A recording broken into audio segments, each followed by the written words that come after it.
Welcome back to the Don't Write That Book podcast, where you can learn how to write your bestseller and own your authorship. Follow along with us as we give you an insider's view of the book industry. Now, here are your hosts, myself, Mike Michalowicz, and AJ Harper. There's like so many juicy stories. What a way to reconvene. So wait, so what we do, just so our audience knows, we record our audio track on Riverside as a general recording, but we do a local backup track. I use Audacity, you use Voice Memo. And now, you didn't submit your last voice memo. What happened? Well, I normally transferred immediately, but I got distracted by something, which is typical of me.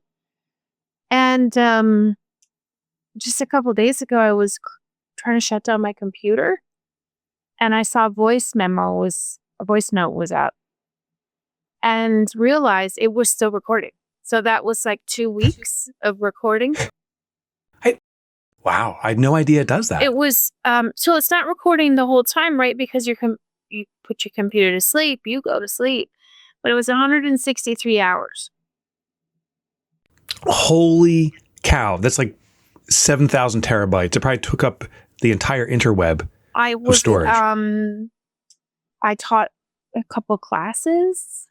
It was a really good one too on introductions. Probably the best class I ever taught on introductions. That whole thing's on there.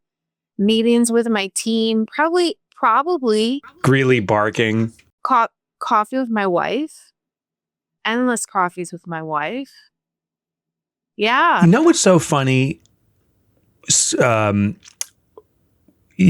Chris and I get in an argument and we reflect back and say, well, I said this. No, I said that. It's like there's two different interpretations. Yeah. I think there's a pining for me and perhaps her and perhaps anyone who's in an argument. It's like, well, let's go to the videotape. There's even commercials like that, You actually have the videotape. I do, but that's bad, All those arguments I had with my wife where I would say, I wish you could hear a recording of what you just said. Well, now you have it. No, we can't.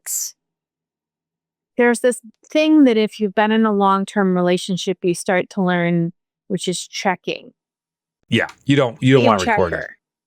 Yeah, you don't want to record it. No, don't. That's why my first thought was, I wonder how I will extract this first 50 minutes of the podcast. Oh, so funny. And then I looked at it and I thought, no. And I just put it in the trash.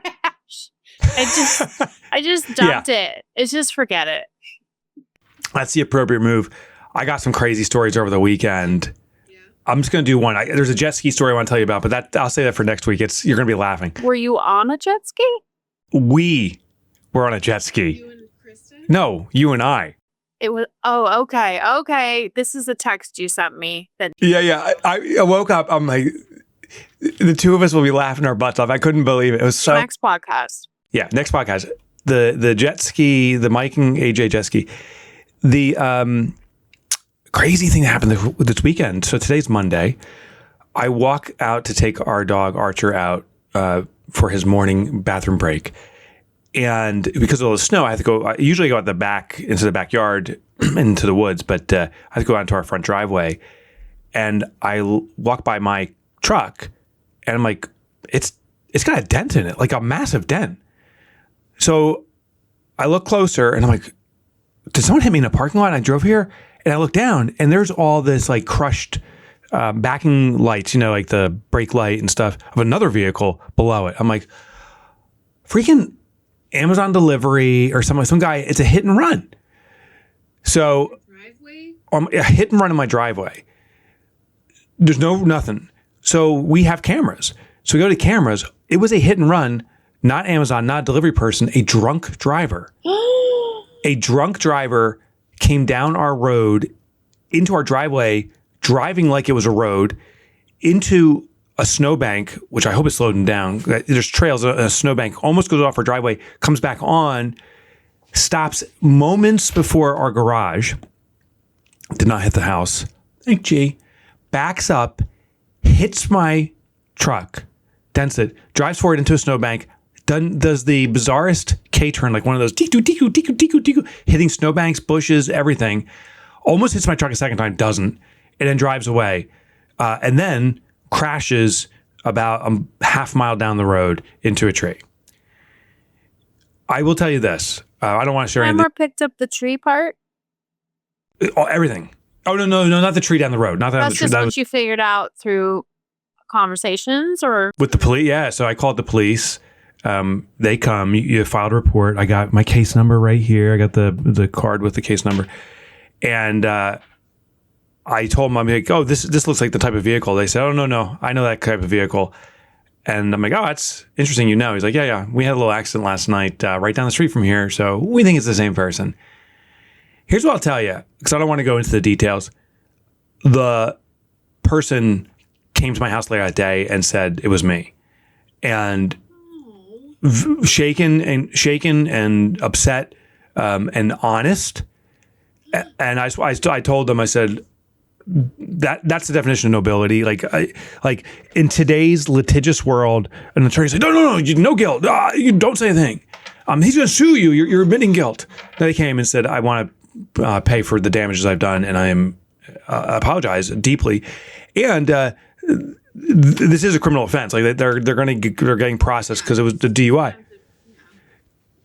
So it's kind of weird, but and this big thing, I'm like, kudos to them. There's some honor. Well, I hope that person gets some help. Yeah, but that's what I told them too. You did? Yeah, I did. Listen, like with that situation, because you look at this driving, there's drunk driving and there's blacked out driving where there's no awareness. Everyone's dead. That's what I told the person. Yeah, I said, you're lucky you're not dead. We are lucky no one else was harmed or hurt at all. I would, I feel like if that's happening to you, where somehow by the grace of whatever's in the universe, you've escaped harming another person or yourself, then you need to just accept the fact that you're supposed to be getting help. Like just go get some. It's a gift. It's a gift. Sometimes you get one or two mistakes without repercussions, but you now have the awareness and it's a decision to be made. That person's contact info? I do. I might message you after because I know someone who could connect that person with some support. Oh, perhaps. I'm in a weird position. I don't know this person personally. That's okay. You don't have to know the person. Yeah. Okay, great. I would love to talk about it separately. But I'll tell you, what started off as disappointment, anger, confusion, this queer kind of investigatory mindset that kicks in is like, woo, I got to figure this out. Like, there's a clue. To reparations and empathy and appreciation for this person to have that courage. Questioning myself, if I did that same thing, would I have the courage to, and the nobility is the word I'm using, to go forward and say, I think guilty. You would. Just knowing you, I think you absolutely would. I love seeing in someone else. But I mean, this is a loaded question. So gosh, so much for my joke. I was going to tell a joke while you were talking about how on earth a person be hit by a drunk driver on your road when your road is like, it would be like getting hit by, I was going to say like, was it a drunk cow or like a drunk deer? Deer would be better. A drunk, like, because you were in we are out in the boonies. Yeah, it's when a car comes by, it's actually shocking because we can see it from our where we watch TV typically. Yeah. So, okay. And then your wife's into this like true crime. She's probably like looking at every car that comes down the driveway with like that true crime sound in her head. Oh my God. Yeah. No, she was freaked out and upset, but I think we followed a very similar arc of emotion around it. And it just came out well. Well, I'm glad everybody's alive and okay. Yeah. So today we're going to talk about the 12-hour launch day, and we're going to break it down so our listeners can duplicate it. I first want to introduce my writing partner, my friend, my jet skier. You'll learn next. Oh, no. Oh, it's so funny. And what I admire about you is showing up tired, and I know it's not easy. I've been interviewing entrepreneurs, and particularly mom entrepreneurs. And I noticed the difference between male entrepreneurs and females as a general rule. Males, for the success of a company, will sacrifice everything to make it happen, including family, including personal time, anything for the business. What I found with women is they'll sacrifice everything except their family, which then means the only last remainder is sleep. And so I noticed most female entrepreneurs will say, I'm just not going to sleep, and be there for the family, be there for the business. And it's really compromising their health. But it's something I noticed. I noticed you show up no matter what, even if you're sleep deprived. And I appreciate that. That shows total commitment. And thank you. Yeah. That is I didn't sleep much when my son was younger, that's for sure. Yeah. Yeah. And you just keep showing up. And I know the cost for that. It's not good for our health long term, but it's appreciated that you still didn't miss the stuff that we committed to. So thank you. Well, you know why I'm tired? Because I got up at 3 a.m, and then now my thing is I just get up and write because I'm working on a book. So I know, I'm pumped. I just did some writing and then I went back to bed. Instead of what I really want to do, which is order DoorDash to bring me some sort of donut.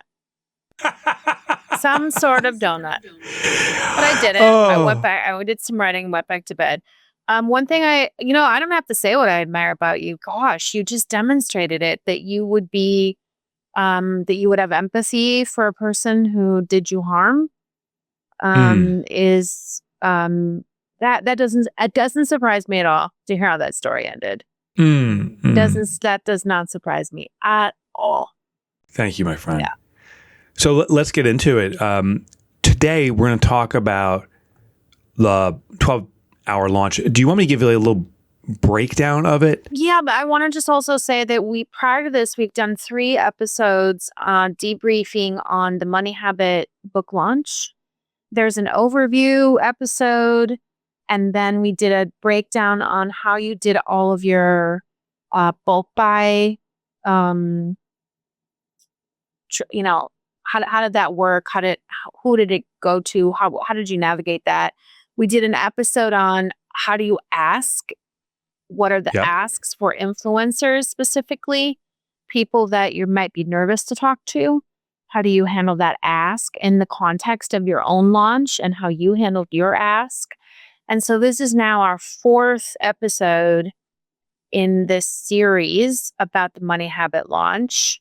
But it is not just what did you do, it's how you as a listener can do this as well if you want to. And so this is the actual day that we're talking about. Correct. And what I just did was I shared this file. We have kind of a master launch day breakdown, the plan summary. I think it'll be helpful. So I send it to Adela. Adela and Laura and Sade help produce the show. I asked Adela to put this on the website. So anyone that goes to Don't Write That Book, our website, and I think it's DWTBpodcast.com is the actual page. If you go there, request the free resources, and when this episode's live, that document will be there, and you can just kind of rip this off, or as I say, R&D, rip off and duplicate. So you want me to give the overview, the basic overview? Is that okay? Yeah. Okay. So it was a 12-hour event. We ran it on Tuesday. Actually, I want to have a question for you. Why do books launch on Tuesdays? At least most. Well, so it's partly related to the tracking of the lists. Although they track from, I think it's Saturday to Sunday that they track. Yes, it tracks from Saturday to Sunday. But I don't have a really specifically good answer for you. I should probably find the original source of why do books release on Tuesday, but they do. Yeah. I almost wonder if it's kind of like, well, that's the way we've always done it answer. Like there was logic that faded. Well, this happens on a Tuesday. We're published through Page 2 Simplified's the imprint. And this was the first book. This is the imprint that I am a co-founder of with Page 2. And this is the first book in this imprint. This year, I think we have 4 more books coming out from the imprint, and now we have some traction. We have more authors coming on board. What we do with marketing is we evaluate, like, what's all the marketing we've done that works in the past? what's the marketing we've done that doesn't work? And I'll tell you, AJ, I question the value of guest appearances on other people's podcasts. The majority, I question how much value there is. But of course, the exchange is, and what we've done is instead of doing an hour interview, what many people request for is we limit it to 25 minutes. So, in theory, I can do 2 to even 3 times the volume of podcasts, but we're much more selective. We go through an evaluation process. I will tell you, having your own podcast and spending the time in to make it effective is extremely powerful. So I'm not saying podcasts don't work. I'm just questioning guest appearances. So we said, let's downplay that. The prior launch for the prior book, All In, I did over 100 podcast appearances. And this one for Money Habit, we did about 25, the higher return ones. We also say, what's the thing that we haven't done before that we've seen perhaps work for others? And we've mentioned Selena Sue. She's done these kind of launch day things. If you watched Alex Hormozy's launch recently with, he did a live thing. And we also looked kind of historically, the QVC shows and stuff like that. They're basically this live launch process. So well, let's do that. The second thing I said is I have a lot of favors, I'm putting air quotes around that I can call in, a community of authors that I've built rapport with, that I trust and I think trust me. And I always like to do something that it's a win for the participant beyond the feeling of, hey, I'm helping Mike. So for 12 hours on Tuesday, the launch was on the 27th of January, so it's a ways back now, from 8 a.m. Eastern. We picked that time specifically because that is the morning hours on the East Coast. That's the early, really early risers on the West Coast at 5 a.m. We ran to 8 p.m. on the East Coast, which everyone's pretty shut down for business already, but the West Coast is shutting down by 5 p.m. It also covers Canada and Mexico, where we have large contingencies of consumers. And I would say the U.S. is 80% of our consumption. Canada is the next 15%, and then Mexico would be a 1% or whatever, and then global is the rest of the 4%. So we really wanted to concentrate in this area. We weren't targeting lists. We weren't trying to get on the New York Times bestseller. I just interrupted you. I'm sorry. This shows you how tired I am. It's Tuesday because the New York Times tracks from Tuesday to Monday. Oh, okay. I'm just so exhausted. Are you saying, is everyone kowtowing to the New York Times? Well, yes. Yes, but okay, good. Okay, sorry. I had to interrupt you because I was like, why did I say? Okay, yes. That's super helpful. I do know the answer. It's super helpful. Okay, so we weren't. I take it back. Our primary goal was not to get on the list. No, it's just you also have traditional distribution through Macmillan, and so they're only going to publish you on a Tuesday. Okay, correct. So thank you for answering that. So I could almost care less about lists. But you did make a national bestseller. But we did make a list. But Leslie on page 2 was coordinating with Andrea on our side and said, hey, we know Mike doesn't really care, but it does bring credibility for other factors of business. If we can help it happen, let's not ignore it. So they structured it. And I think one thing that influences list appearances or not is the distribution of demand. So they intentionally were directing people to, instead of one source, buy everything on Amazon, they were encouraging people to buy on the platforms they feel most comfortable with. And admittedly, I saw something from Seth Godin a long time ago about his SEO model. He said, it's real simple. I do what's in the best interest of readers.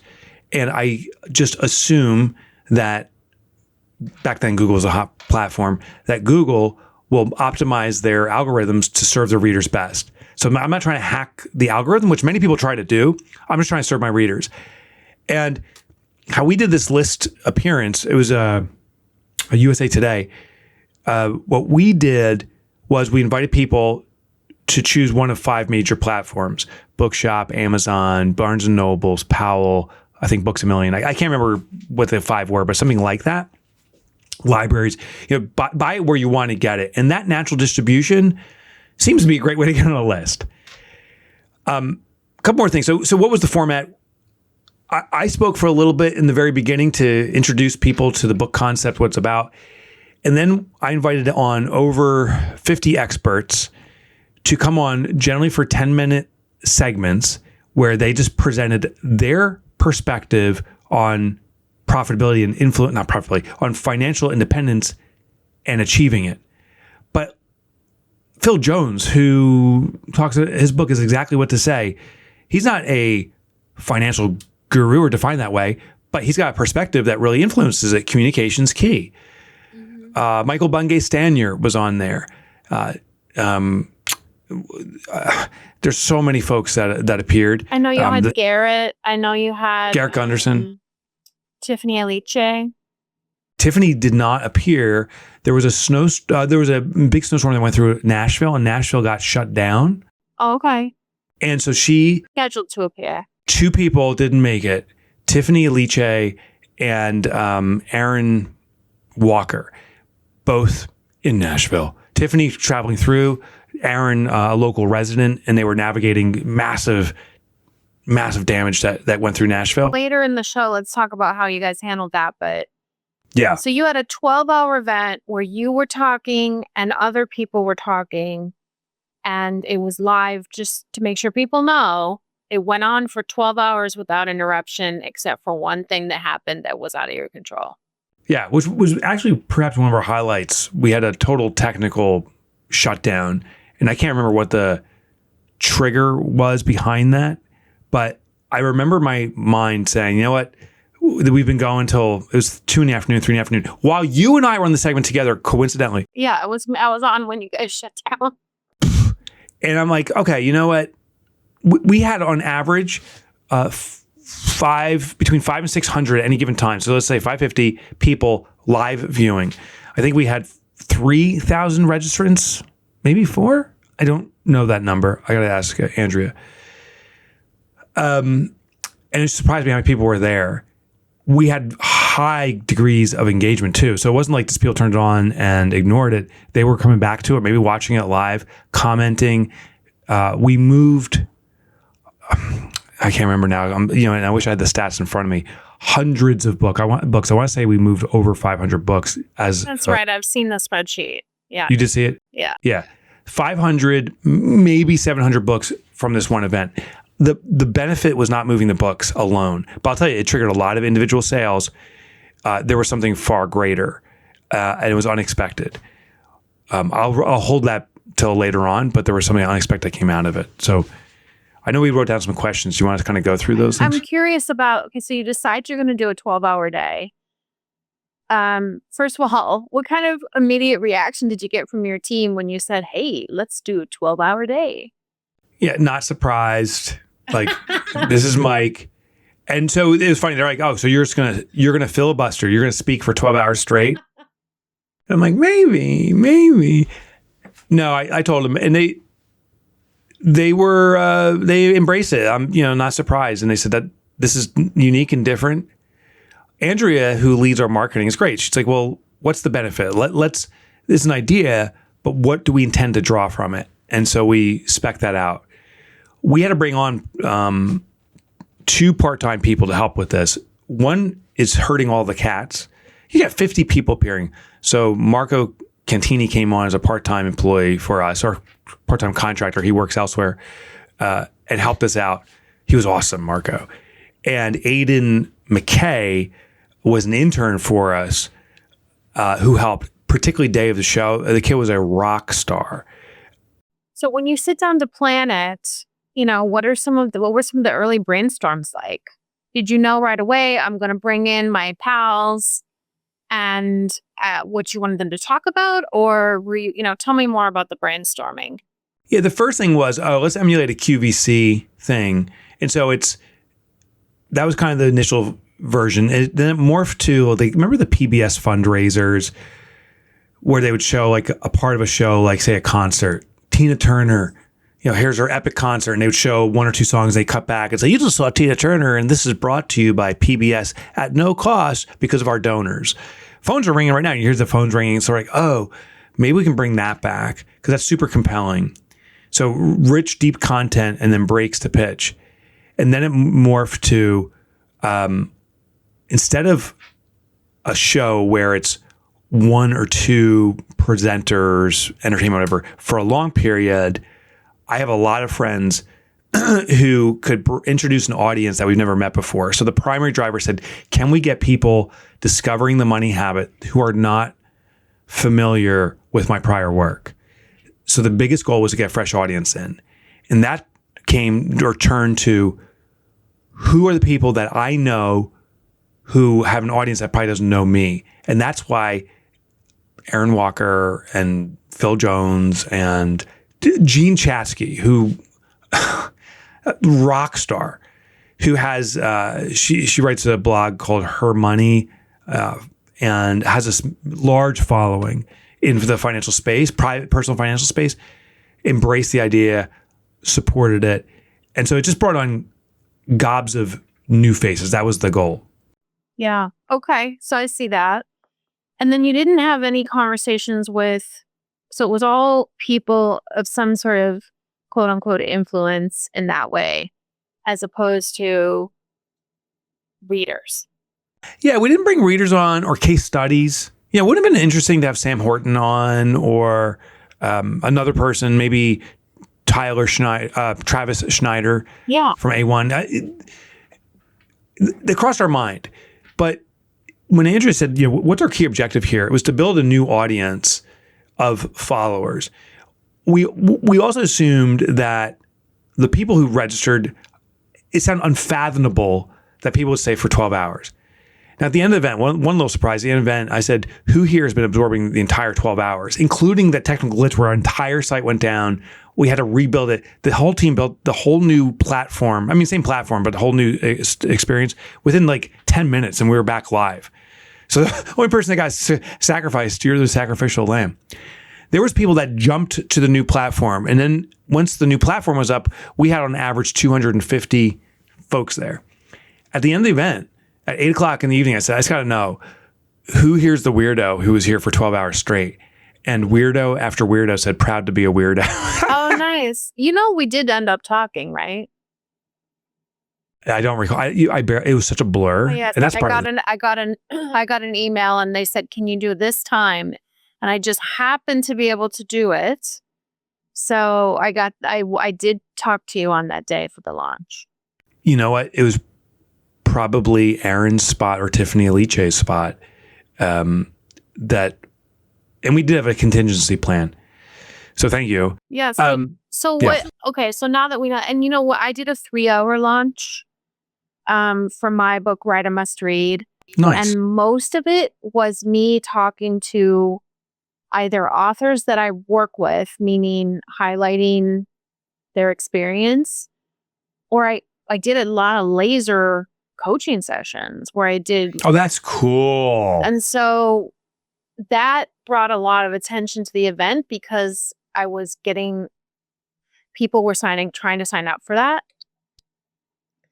We love that. And then it's very interesting to watch somebody talk their way through it. I remember we did a podcast about your TV show.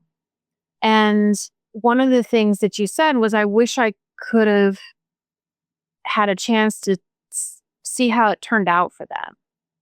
Yeah. So I just offered to you could do follow-up they don't have to do 12 hours, but you could do follow-up live events for the Money Habit that are about you coaching readers.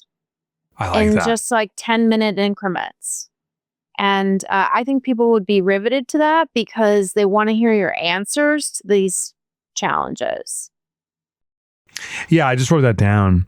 What if we did effectively hot seats? Yeah, that's what I did for my launch. And yeah, so hot seat Monday, do it once a month and bring on readers and have a dialogue back and forth and allow them, make it live. Yeah. And it's brilliant. So I have a call with Andrea and Kelsey. We do a marketing planning session on average once every 2 weeks.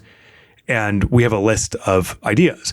And so I'm going to add that in for today. And especially in this age where people just need real things happening as opposed to AI, I hope that you do that. I think that'll be great. I'm on YouTube. So in the morning, I like to, in our little exercise room, I have a TV up and I'll have guitar lessons playing in the background, or Virginia Tech football news, or AI. Like, this is the three things I'm like, what's the new AI things? Robots or whatever. And so that's playing in the background, but they run these commercials, and some of the commercials disclose, others don't, that they're using AI actors.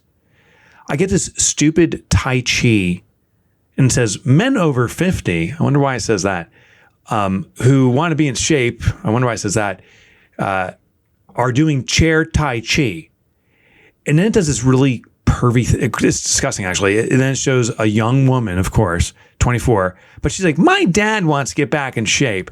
And they're just trying to show, it's just gross. And I'm like, oh, this is all AI-atized. There's such this fakeness out there now because it's so easy, where therefore I think the opportunity is realness. So I love this idea of doing hot seats. But I'm going to do the hot seat while doing Tai Chi. Chair. So on your team, you had these 2 part-timers that you added to help you with logistics of rounding everybody up. Yeah. But then who else on your team was focused on it? So Andrea was communicating the messaging. So for each guest appearance, I wonder if I can pull up the guests and stuff. But for each person that came on there, she was just giving the logistical information of what you're going to present on, how to. A lot of people said, well, is Mike going to interview me? I'd rather Mike interview me. And she said, we prefer that you just do a straight presentation, because otherwise I would have to be fully present and not be able to sit down and take a break. It was physically difficult, by the way. I was right here. Hours. Yeah. Oh, and always have contingency plans. We had 2 studios, if you will, ready to go. This one, my home, and the office. I was going to do it from the office.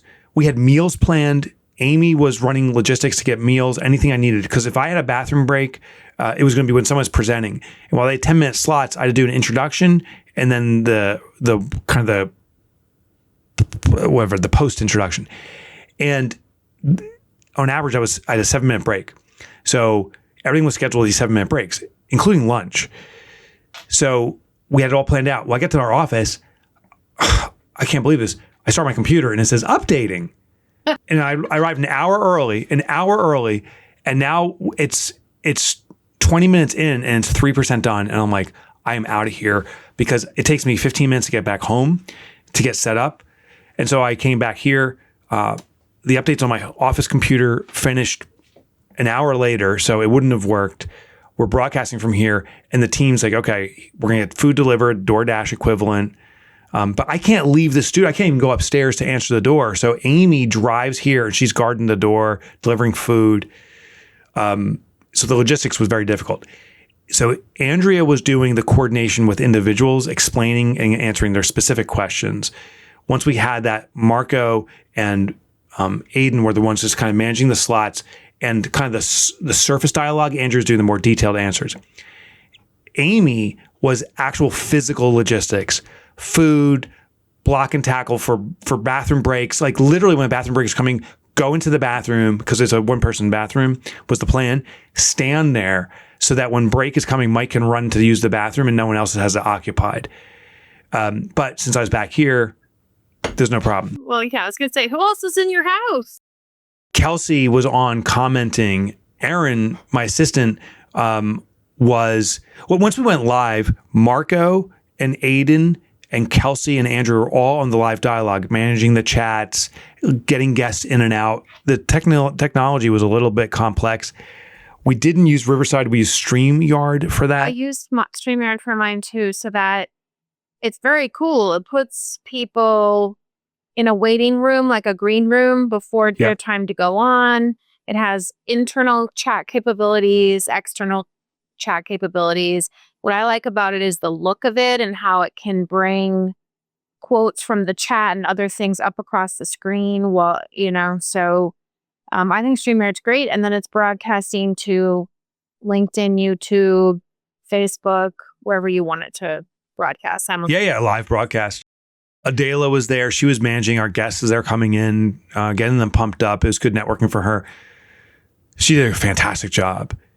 So yeah, it was a large team to pull it off. I will tell you, because it's intimidating if you're an author listening and saying, I don't have that team. Well, we have an existing team, but it's interesting how many people are willing to help out just on a project or gig basis. Yeah. I think people could still pull it off if they don't have, I think, Yeah. Yeah. It's good. You need a person that can rally and have logistics handled for you, but sometimes you can get somebody to volunteer to do that. Exactly. I'm looking to see if I can find the spreadsheet on this. Here it is. So I just want to see. And the other thing was guest promotion. So this was a big thing. So guest promotion was managed by Andrea, facilitated by Marco primarily. So here's the sequence of getting guests on. I went through a list of people I know. We prepared a spreadsheet that included literally hundreds of people I know. Then we went through a second pass and said, who are the people that have a community that I want to gain access to that I wouldn't typically have access to? And then who are the people that I know and have a rapport with that I could reach out and ask this appearance? And they would come out winning. We kind of filtered it down. And that got us down to about 55 to 60 people. Literally an over 95%, heck yes, Mike, I'm in on this. I'm doing it with you. The 5% that declined, all of them were because of scheduling conflicts. Everyone got back. No one said, no, sorry, I got to pass on this. Like none of that stuff. Ramit Sethi was in Japan and said, dude, I will do this for you. But it's the time hour difference and so forth. Why don't we do a big private interview? And so I did it with his community, and that was massive for the Money Habit. So he didn't appear on this live one, but so everyone came back, and some people came back with a alternative plan if it didn't work out for them. So we had this guest promotion. Each person got a dedicated page. Move your mic a little bit. Is that better? Yeah. I moved it away so I could see the screen.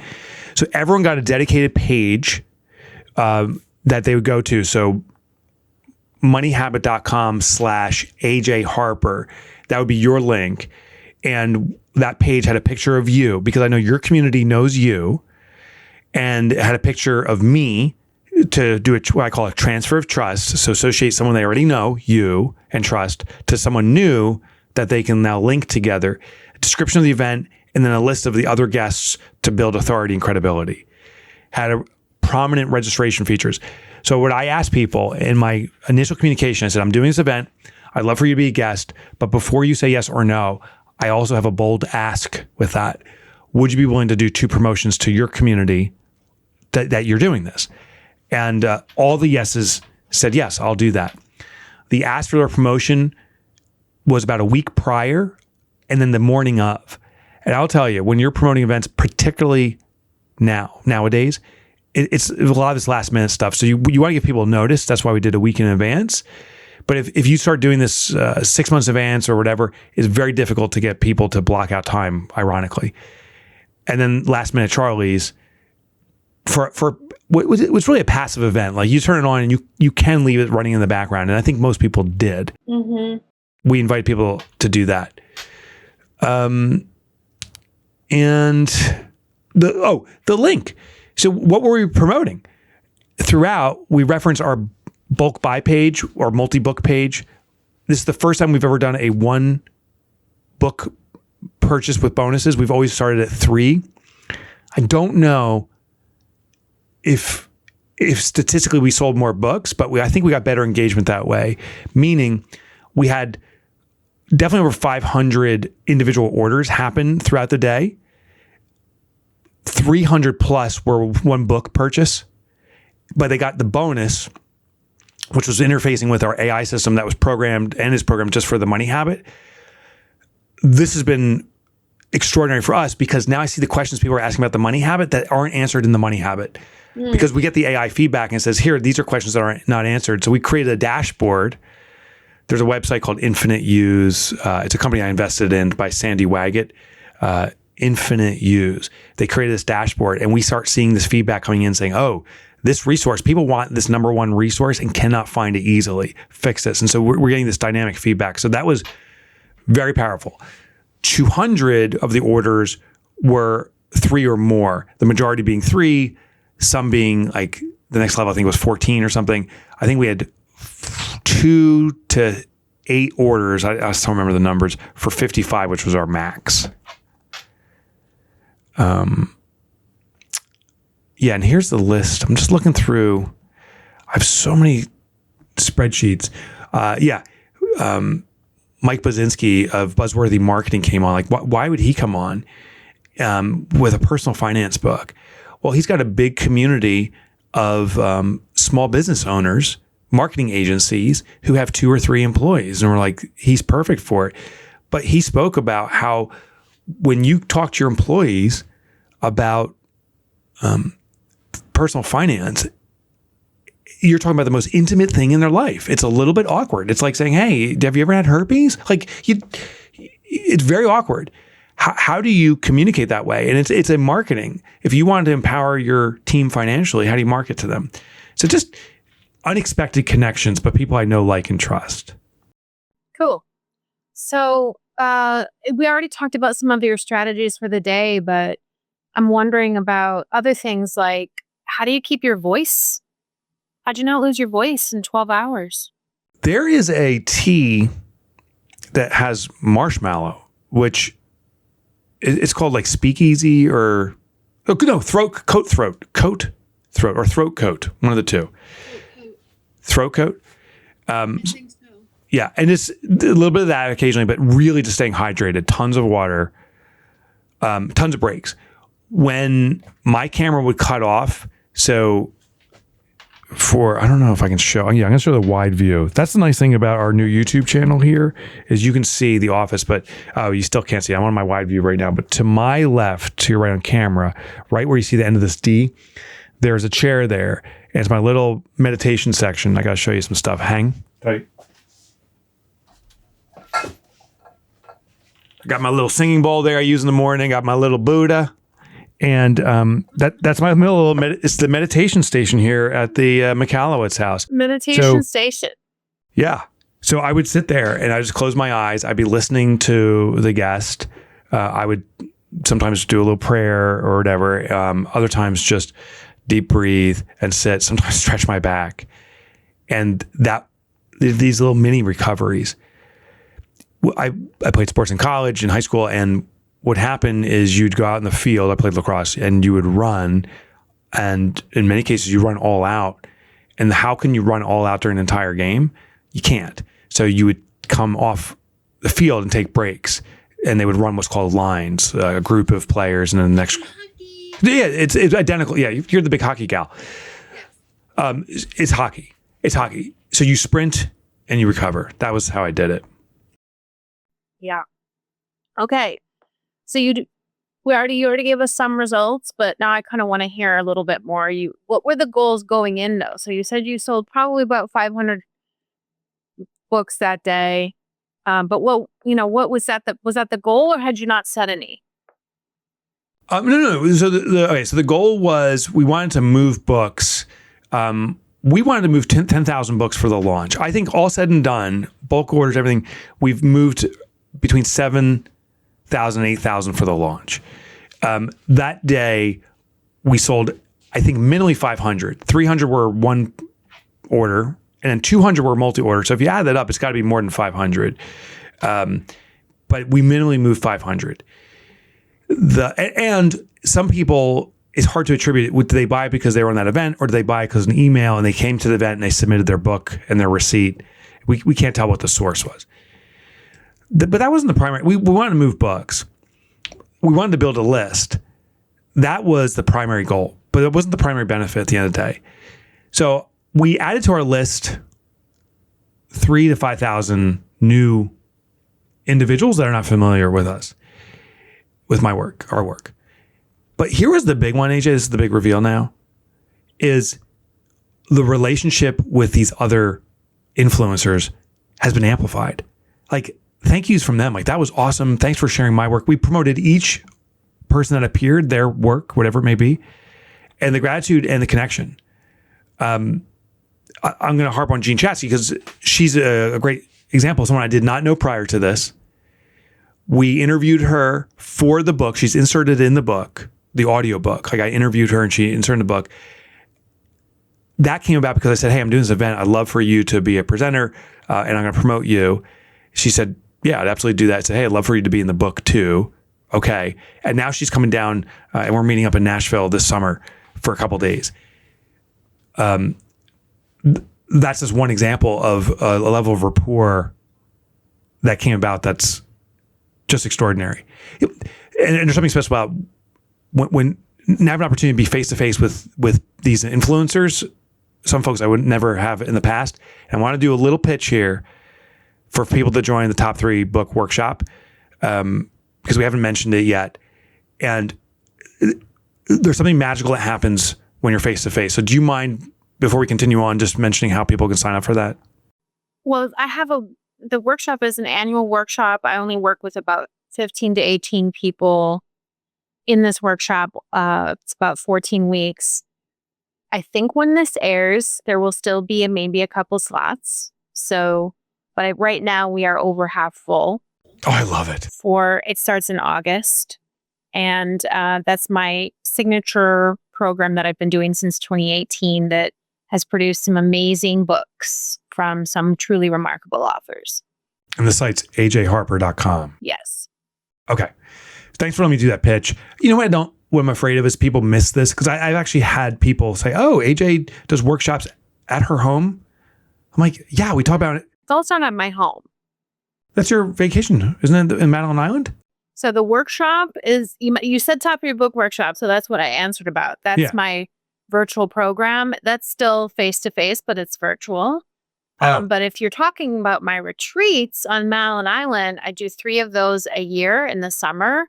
And there may be a spot. You should probably run to check because we're recording this on March 2nd, and I believe it's going to air in April. And I'm filling up very, very fast for my editing workshops, but they're in person at my place on Madeline Island. They're week-long editing retreats, and they're amazing, but they're also popular. And I only do 8 people at a time. So gotta check it out right now if it's something that you want to do. I conflated the two. And it's okay. So I've had people say, oh, AJ does stuff at her home, your vacation. I'm so excited about this. Can I just pause for a minute? Yeah. It's March 2nd, and I called because we had a flood in the house. I know. They've had engineers out there because now they're arguing with each other, like the manufacturer of the thing that broke, that caused the problem, the plumber that installed it, my contractor, because it's not probably my own insurance company is probably not actually going to have to foot the bill, right? Because it was the fault of the manufacturer and right. Yeah. So all these guys are out there all the time. They have to drive across on the ice road right now to get there. So I'm just imagining these crew of people driving there, or they have to take the wind sled. But it's gotten me so excited because they think that the Furies are going to kick up again in about 3-4 weeks. And that means spring is coming. Yes. And that means we're going to get to go soon. Yes. And it's just such an amazing, it's the most magical place. And right now it's frozen over, but pretty soon. And then the retreats will start. And when people pull into my house for the first welcome dinner, it is like a magical moment.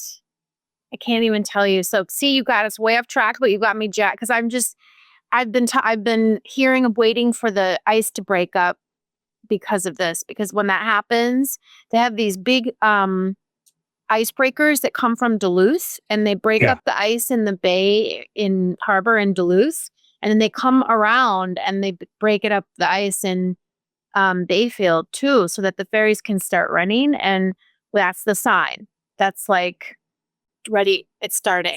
Spring is here again. Yeah. when the ice is broke. Yeah, the reason I brought the whole thing up, and I did conflate the two, the retreat and the best 3 workshop, is some folks have said to me, "Oh, AJ runs events at her home," and I'm like, "Yeah, we talk about every single episode." Like, and so what I realized is, when we say at the last minute, then people are like, "Meh, fast forward." Oh, thank you for doing that. Yeah, I don't want to miss that. So let's get back to the 12-hour event. I kind of want to give you kind of the afterthought of it. When I was done, historically, what I do is I'd hop online and see like what's the rankings on the different platforms, particularly Amazon. Do we break into the hundreds and so forth? Ice crash. I was tired and exhausted, and the next morning I woke up and saw that we cracked into the top 150 on Amazon, and it was almost anticlimactic. The exciting part was the new level of engagement with authors. I was reflecting on this, and when I do it again, the answer is hell yeah. Really? Would it be 12 hours, or would you modify it? I don't. Yeah, that's the question. The engagement with my fellow authors, other influencers, was so unexpectedly positive that I would do something like this again. I think I would do a higher quality production, that I would have the full studio in effect, as opposed to just doing it here in my office. I think it could have been more engaging that way. And I think there could have been more. Oh, we were also reporting book sales as we're moving along. And one thing, I'm going to tell you how we did that. So you would see at the bottom of the screen, the bottom of the screen says sold 50 bucks, 100 bucks. And we moved along, we cracked 7,000 books or whatever. Well, what we knew in advance, and we were telling people live, we know how many pre-orders had come in, and we had surpassed 5,000. So we knew 5,000 books were moving that day, period. We were then, you don't get live reports from Amazon or anything. So our team is looking at the bulk order receipts coming in from Amazon and making guesses based upon our history of the percentage of bulk orders to actual live orders that don't get reported in. And don't quote me on this, I think it's about a 1-to-5 ratio during the launch day. So for everyone that buys one book, 4 more books or maybe 5 more books are being purchased elsewhere, some way that aren't engaged in the launch, roughly. So if we moved 500 books, we think about 2,500 books in total sold throughout that day. And Amazon has moved back to updating its rankings more frequently. They used to do it hourly, then they moved to daily, and now they're somewhere in between. So there was actually movement on the rank. 3 hours. Yeah, it's so weird. So that coming to 2,500. So we're like, okay, 5,000 plus 2,500 is 7,500 and more. The other thing we did, and it's a little bit of a trickeration, is we're making our best guess at the number, but we're not going to do round numbers because that's odd. So make our best guess, and whatever that guess is, don't round it up, put the number. So we'd report we've accounted for 517 book sales instead of 500 or 550. Now we've accounted for 1,282. Whatever the number came out to be, we agreed not to try to round it. We did report that this is our best estimate, but it was our best estimate. And the specificity just gave it more, I guess, credibility. But we also disclosed that this is our best guess as we move along. The interesting thing is, it's still hard. This is now a month and a half later. I still don't have the exact numbers. There's always different reporting sources. What's interesting with Penguin, who we used to work with, I now have a much greater appreciation for the reporting. They have a really detailed system that's aggregating all this data and then presents a final number to the author, where with page 2, they're collecting all the numbers, but they don't have this automated system that's refining. It's actually manually reported in. So it's actually a little more difficult to get the numbers. We have them. It's just more difficult to get them. So you would do a live in-studio version, what you're saying, where people would show up in person? I don't know if it'd be, no, I think we'd have a higher end studio here. I'd probably have a second person, kind of like the dialogue we have. This podcast, I suspect, is far more engaging because it's me and you, as opposed to just me talking or just you talking. There's human connection and discussions and banter. We didn't have that on the show. And I think it's more of a show. That's what I would change. Talking about studio, I actually just heard the contractors come in. We are less than weeks away. The technology starting to come in. They're starting to install that. So I think the next Don't Write That Book may physically be here if you're not back in Madeline Island. I mean, that's what I'm going to say is by the time you get it done, I'll be up to late. By the time we get done, we'll never use it. There you go. Well, yeah, we'll use it in the fall. Yeah. Okay. Well, I think doing these big launch events are great ideas. I think for our listeners, I don't want you to be daunted by the fact that you might say, I don't know who I would ask. Because like I gave this idea to Mike, you could be doing coaching, you could be doing laser sessions, you could be doing hot seats. If you don't have influencer friends, that's okay. You don't have to have that kind of event. You could also pull from everybody you interviewed for the book and ask them to come and talk. There's so many things that you could do. You could make the whole event about being of service, which is what I was focused on for mine. You could turn it into a fundraiser. There's so much you can do. Don't feel like you have to do it. You can only do this if you have fancy friends. You can absolutely still do it, and it doesn't have to be 12 hours. It could be a shorter run. But I always encourage people to do something on their launch day. I agree. It was the biggest thing we've ever done on launch day. I think you could do readings also. There's some other marketing we did. I'm going to save it to next week's episode, but there's something we've done that I don't know if any author ever have done this. And we just went live with it on Friday, and we're seeing results already. So I'll tell you what that is too. I think we're done, AJ. Okay. But you're not done with us, reader or listener, I should say. Don't forget to rate and review the show. Do a soft squeeze on that subscribe button or whatever on the YouTube channel. It really helps us. If you subscribe, it triggers the engine to market to other people. And so if you're getting value from this and you want to be of service to us, we're asking for a no-cost, quote, investment of click on the subscribe button or rate and review the show. It makes a big difference. We want to get your critical feedback too. What can we do to improve the show? So email us at hello@dwtbpodcast.com. Any questions you have, any suggestions you have. And as a great grand reminder, the world does not need more books. The world needs more great books. So don't write that book. Write the greatest book you can.